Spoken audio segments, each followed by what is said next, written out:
Hello students, welcome to channel E online study time. बच्चों, आपका इस चैनल में स्वागत है। आज जो मैं कराने वाला हूँ वो है आपका वोकैबुलरी, सिनोनिम्स एंड एंटोनिम्स के बारे में। ये होते क्या है? वोकैबुलरी के बारे में जानने से पहले आपको ध्यान रखना पड़ेगा, आपको बहुत सारी रीडिंग करनी पड़ेगी। और सिनोनिम्स एंटोनिम्स के बारे में आज मैं बता रहा हूँ। वोकैबुलरी कभी खत्म नहीं हो सकती। तो हम स्टार्ट करते हैं सिनोनिम्स एंटोनिम्स के बारे में जानने के लिए। जैसा आप देख पा रहे हैं, सिनोनिम्स की डेफिनेशन क्या है? The words which have similar meaning or a same meaning is called synonyms. जो वर्ड जिसके मतलब सेम होते हैं, एक जैसे होते हैं, उसको हम सिनोनिम्स बोलते हैं। ठीक है बच्चों, एक जैसे को हम सिनोनिम्स बोलते हैं। एंटोनिम्स का मतलब क्या होता है? The words which have different meaning, मतलब वो सेम नहीं होते हैं। अब गुड का नाइस होता है सिनोनिम्स, बैड का होता है एंटोनिम्स। जिसके मीनिंग डिफरेंट होते हैं उसको हम बोलते हैं एंटोनिम्स। जैसे हम देख पा रहे हैं, मैंने ये सारी डेफिनेशन आप कॉपी में उतार लीजिए। सबसे पहला एग्जाम्पल है आपका हेट। हेट का मतलब होता है नफरत। सिनोनिम्स क्या है उसका? डिस्पाइस। एंटोनिम्स क्या? एडोर। तो पहला उस एग्जाम्पल है she hate him because he is an egocentric person. दूसरा, he can never forgive to lie me, I really despise her. तो दोनों में मैंने वर्ड यूज कर रखा है हेट का और एक में डिस्पाइज का।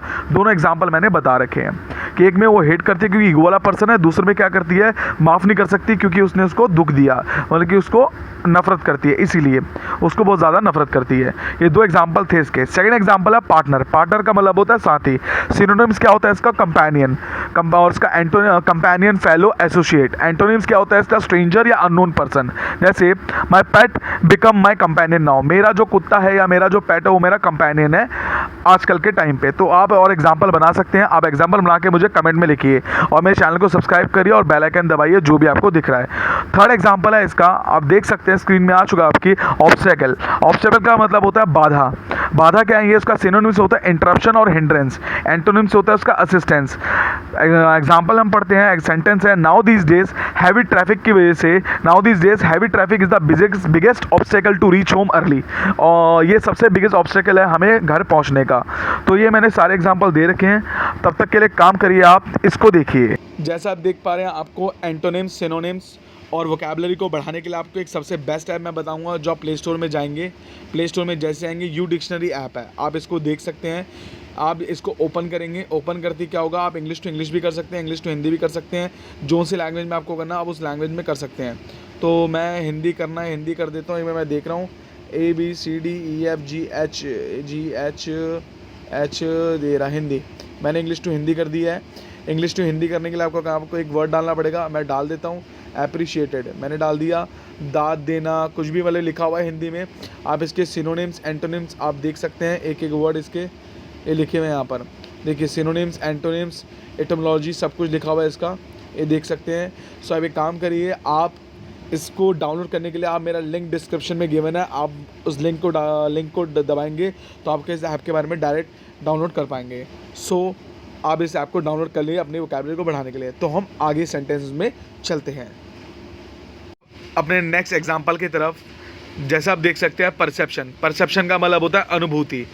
अनुभूति का मतलब आपको मतलब परसेप्शन या उसका थॉट है। सिनोनिम्स, एंटोनिम्स जो उसका उल्टा है, उसका एंटोनिम्स है unconsciousness.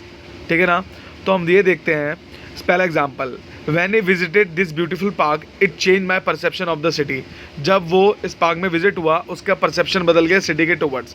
Second example, when Rahul got good marks in his exam at the time I change my perception towards him. Rahul के अच्छे मार्क्स हैं, मैंने अपना परसेप्शन बदल दिया। When I saw our respected Prime Minister in the situation of COVID-19, how he handled the situation at the time, I changed my perception towards him.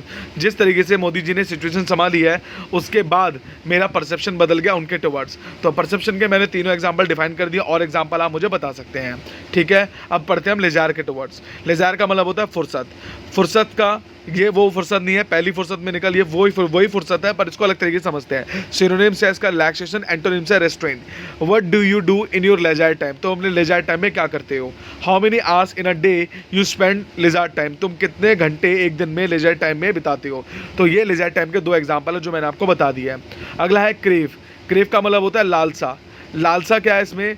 Synonyms die for, जिसके लिए मैं मर सकता हूँ। एंटोनिम्स नॉट वांट, मुझे नहीं चाहिए, इसका उल्टा। इसके एग्जाम्पल है, in fact she did not crave anything more. वो किसी चीज़ वो क्रेव नहीं करती, लालसा नहीं करती किसी चीज़ के ऊपर। इसका मतलब यह है in fact she did not crave anything for more.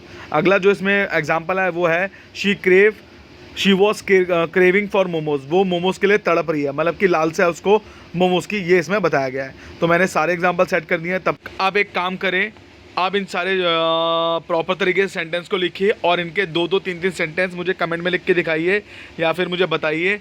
तो वोकैबुलरी, सिनोनिम्स एंड एंटोनिम्स का पार्ट 2 आने ही वाला है जल्दी। तब तक चैनल को सब्सक्राइब करिए, शेयर करिए और फैला दो इस वीडियो को। तब तक